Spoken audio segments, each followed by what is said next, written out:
Have discussed gender and its terminologies and also discussed diversity. We are going to move on to talking about gender-based leadership. How do people lead? Do men lead differently from women? Do women lead differently from men? And how do we incorporate all the things that we have learned today to help us take informed decisions in our communities and society? So at the end of this session, there will be a module assignment which I would explain as we move along. Now, leadership is also another topic that is widely defined. There are a variety of definitions that have been offered of leadership.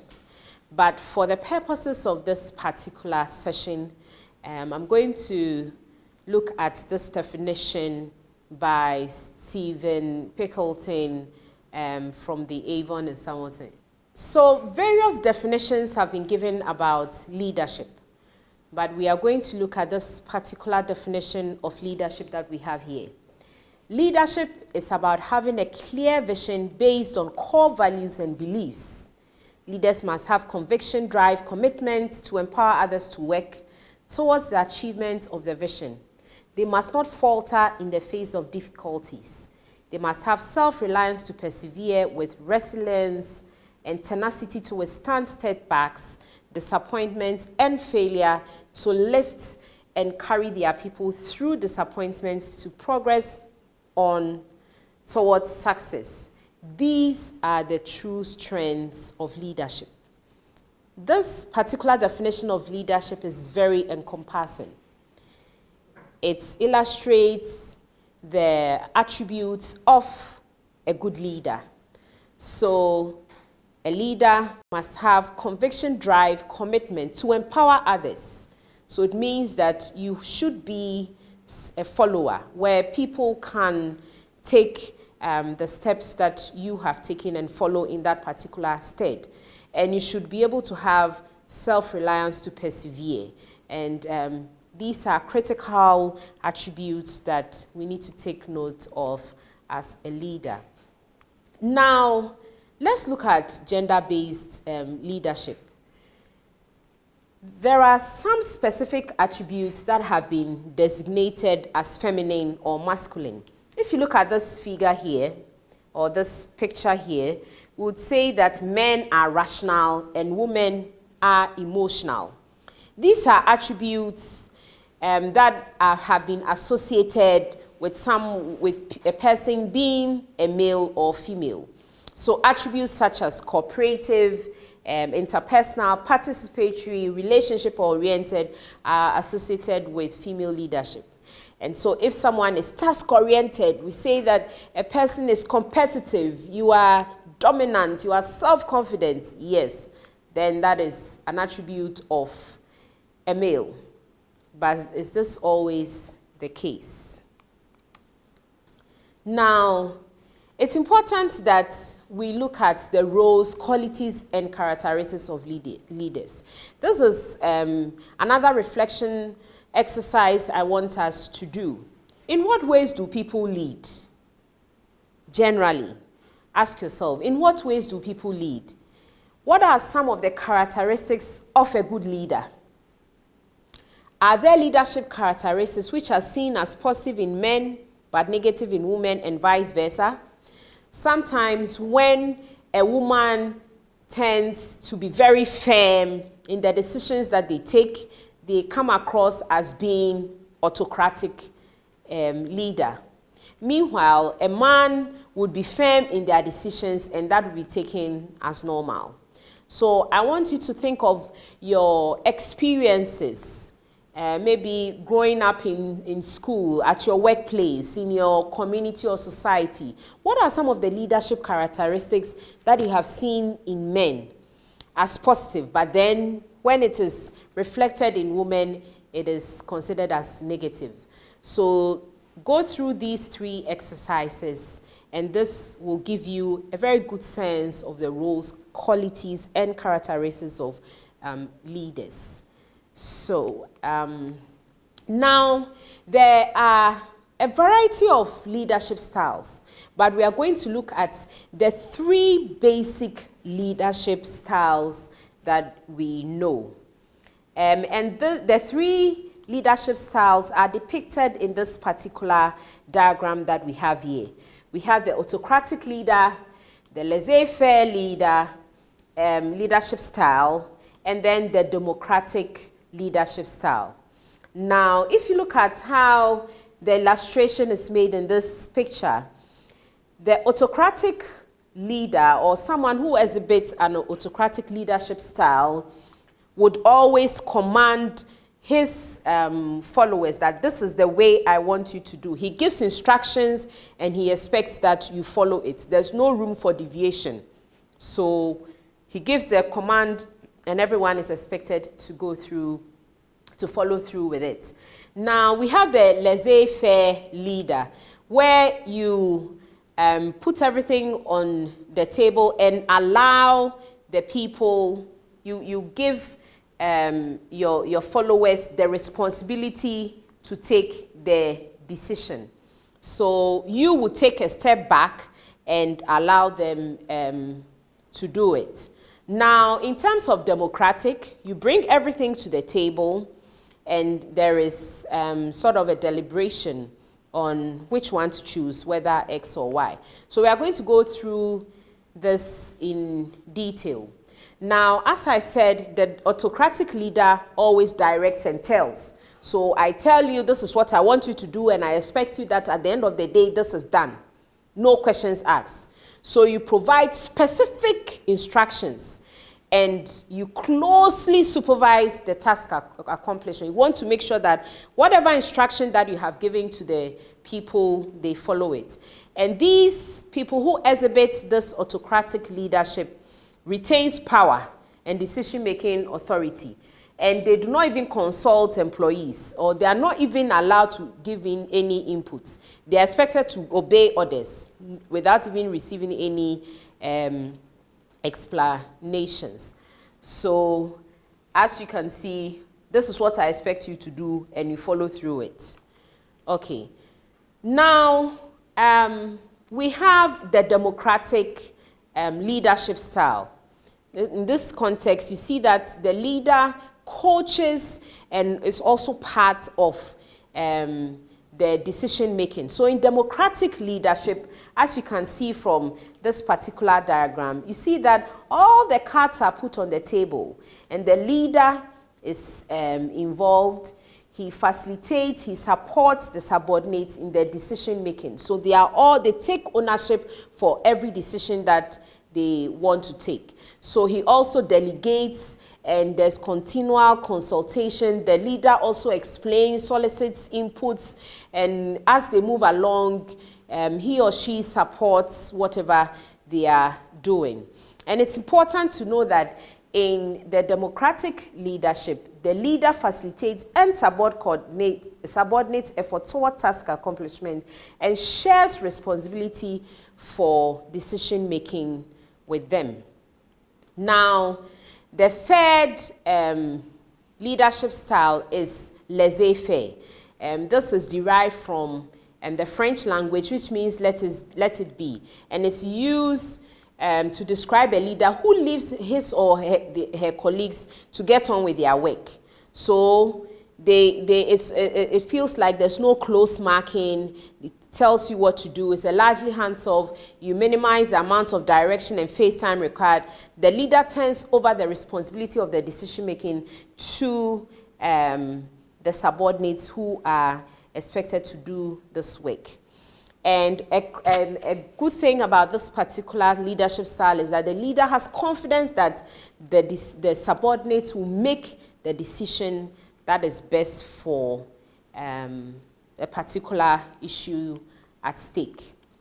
Now, as we have looked at these three leadership styles, autocratic, democratic, and laissez-faire leadership, think of these three leadership styles and look at these questions. Do women or men typically adopt one or other of these styles more often than men or women? So are we saying that women tend to be more autocratic or democratic? Or we say that women are more, or men are more democratic in terms of leading? What styles do women tend to adopt? There's that perception or the assumption that when women assume leadership roles, they become autocratic. Is that what the case is? What styles do men adopt? Is it more acceptable for a woman to use a particular style or styles? What would be the consequences if women were to adopt styles which are not considered appropriate for women, or vice versa? And in this case, if men were also to adopt adopt styles which are not considered appropriate for men, what would be the consequence? So I want us to go through these reflection questions and think through your own leadership style. Perhaps some of us have been community leaders, some of us occupy maybe supervisory roles or managerial roles in our organizations, or whatever experience that you have had. Whether you have experienced or you have witnessed or you have read about, reflect on them as you work on these questions. Now, as we have talked about leadership, it's important to look at two women who have been very influential in the African context. The first person I would like to talk about is Farida Bedwe. Farida's case is very interesting and important because she is an embodiment of gender and diversity and leadership at the same time. Farida is a Ghanaian computer software engineer who has lived with cerebral palsy since she was a year old. And the interesting thing about her is that she defied all odds, became the co-founder and chief technical officer of a software company called Logicel. And in 2013, she was nominated and awarded South Africa CEO magazine as the most influential woman in business and government in Africa for the financial sector. And in fact, Farida has been our guest speaker in the yearly Gender and Diversity module. Now, the next person we would like to talk about is the Liberian president whose picture we see here. I'm sure most of us have heard about her. She is President Ellen Johnson Sirleaf, and she is the world's first elected black female president and Africa's first elected female head of state. And I think as Africans, we should be proud of this particular achievement of these two wonderful women who signifies leadership roles in our continent. So based on these two examples that we have seen, I'm going to talk about our module assignment. This is an important activity that I expect all of us to work on. This particular assignment is very encompassing. In this last session, we are going to develop a plan for creating a gender equitable and diverse organization or society. So the first thing I want you to do is to think about a diversity or gender-related issue in your community or organization. What would you want to change? So it means that you have to cast your mind back to your community, to your organization. Maybe your own experiences growing up as a man, growing up as a woman, or growing up as a male, or growing up as a female, or maybe even in your organization, there may have been an issue that you think needs to be dealt with. Now, you need to, once you have thought of this issue, you need to describe what that present situation is. So give a vivid description of the issue that you have thought of, that is the gender or the diversity related issue. So the next step is that you need to think of what change you want to see, what is the desired situation that you want to see. And that has to be written in a form of a goal. Now, the next step is that you have to identify the conditions, that is, think of people, things, or conditions that will hinder or help you to move towards the desired goal that you have here. So in this context, you think of laws, you think of organizational structure, you think of rules, you think of procedures, you think of personal attitudes. Now, once you have gathered all that information, identify the specific actions you will need to embark on to ensure that the desired change will take place. This assignment is a bit involving, but you need to reflect on all the sessions that we have talked about, the gender issues we talked about, the diversity issues, and then the leadership issues, and bring them all under one umbrella. So the hint here is, in order to do this, you need to identify forces within your organization which could help or hinder the gender equity or diversity in your organization. And so it's not just your organization, but you think of your community, think of your society, and think of behaviors, practices, and policies that can help or hinder this particular goal that you have in mind. Now, these are your references. The SEDPA training manual is a very good manual. The diversity, if you want to read more about diversity, these are the references that are available. Now, I expect you to read especially the first reading, which is on concepts and definitions. It will give you a better understanding of gender and or the gender terminologies that we talk about. The diversity overview is also a critical one, and then the gender training manual. I hope this session has been very useful.